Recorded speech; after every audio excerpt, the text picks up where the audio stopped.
How do you, look at this game? Well, one, we're down 25 guys, plus the 5 guys that went in the draft, so we're down 30 guys from our fall football team. And we went in there with 3 defensive linemen playing this game. And this team did not opt out. They didn't take the easy way out. They took on the challenge, and they played their tails off today. So what I saw today is great spirit by our team, and playing, whether it's was the 3rd-team defensive tackle. I mean, we're playing with guys going down that stretch, and they're making plays going down that stretch. So what I see was a lot of spirit that you try to build within a team and within a culture, and that's how you win games. And that's what I saw when I watched that game today.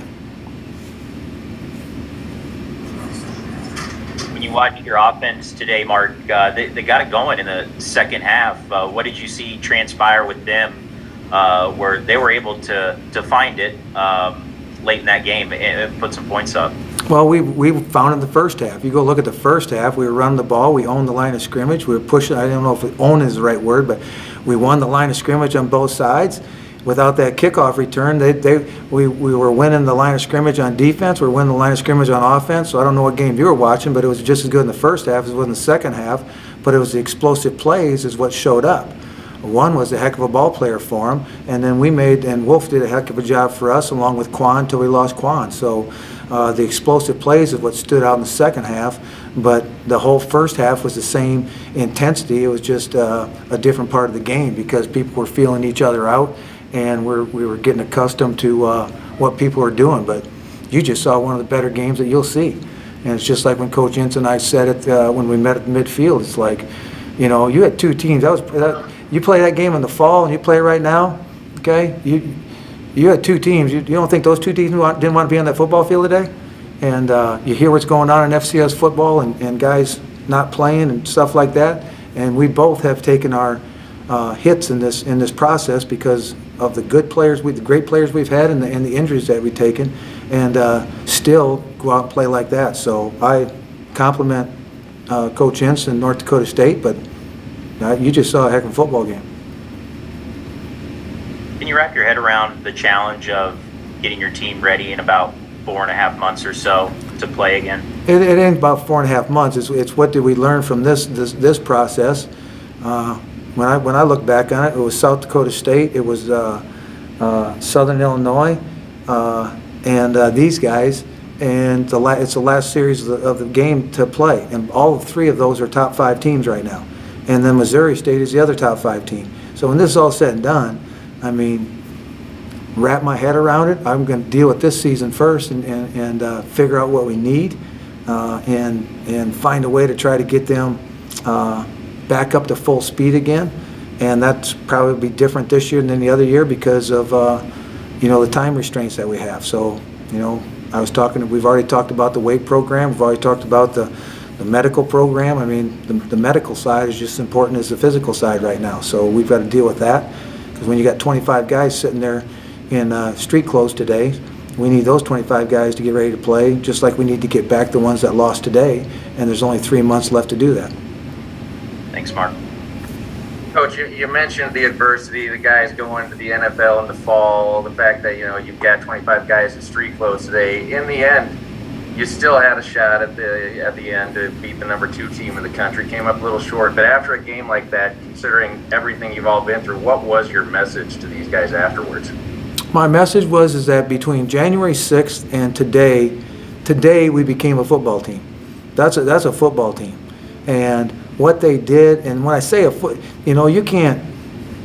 What I told the team in the garage is you can't. It's not the coaches and the schemes and all that stuff. It's the spirit and the passion of the players that make the plays come to life, and they did that. It's them playing for each other and playing for their university, and that's what January 6th, through all this being away and doing these Zoom things, everybody kind of becomes about their own space.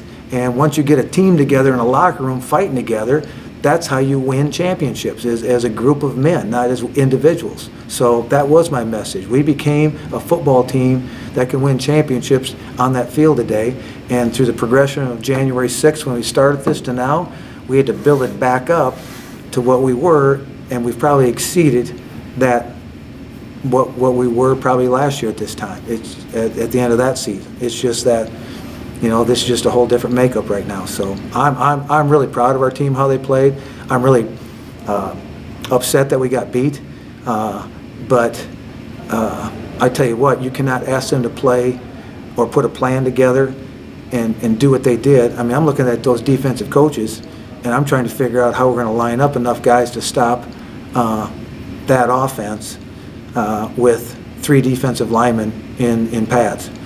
And what they did today, they played their tails off against goal line football, power football, and won in the end. Now, it's the explosive plays that got us, so that's how we didn't get the win. So, and then I go back to special teams. What upsets me there is, due to the loss of those other players, everybody had to play on special teams. I mean, the offense had to perform to keep the defense off the field because the defense is on the special teams and they got to turn around and play defense right away. So, and the wear and tear of a game like that, the hits that are going on and the intensity of a game, the offense did an exceptional job. And I think I told Ryan the key to the game was clock management and time of possession because of the lack of personnel on defense. We didn't tell anybody. We don't complain. These guys didn't complain a bit. They just played.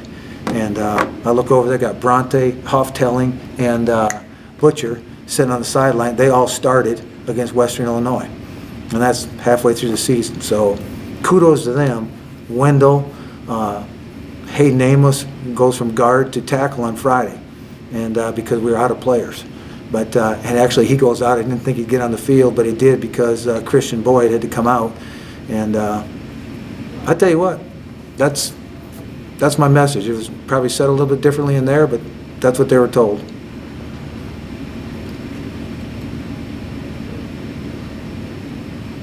Who's Mike OBrien? We know? He's Mike's from KCRG. Oh, I got KCRG on the other one. Anybody else? Hey, you guys, I tell you what, you guys have always been great. I appreciate you, man. You ask the tough questions, I'll answer anything you throw at me. But I tell you what, you can't tell me that you didn't see progress, that you didn't see one hell of a football game out there today. If you knew what you know about our team and of what wasn't on that field and still perform like that, that's why we just got to take that same thing into the off season now and build from it. Hey, Coach, I guess one last question. At the end of the first half there, did you give any thought to going for on 4th and 1 there at their 45 before punting? Where was that? Is that right before? When was that? Yeah, with about a minute to go. Yeah.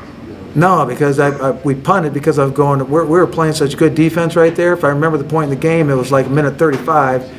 If I go for it, they're in field goal range. Okay, couple first downs, they're in field goal. If I don't go for it, we pin them down. They got to drive the field with whatever seconds left in the first half, minute something I think it was, and but they made the big play and the big throw. And made a play. But then we came back and made 3 plays and ended up getting away with just giving the field goal. And technically, okay, now I know I asked about those 3 points because you're looking at those 3 points as the difference. All right, I'll give you those 3. It was a freaking kickoff return that hurt the most. All right, because that shouldn't have happened. It's those 7, and then the other play was that explosive play that number 1 made right there towards the end. It was 3rd and whatever. And he made that play across the in the post right there. He's a heck of a ball player. Thanks, Coach. Yep.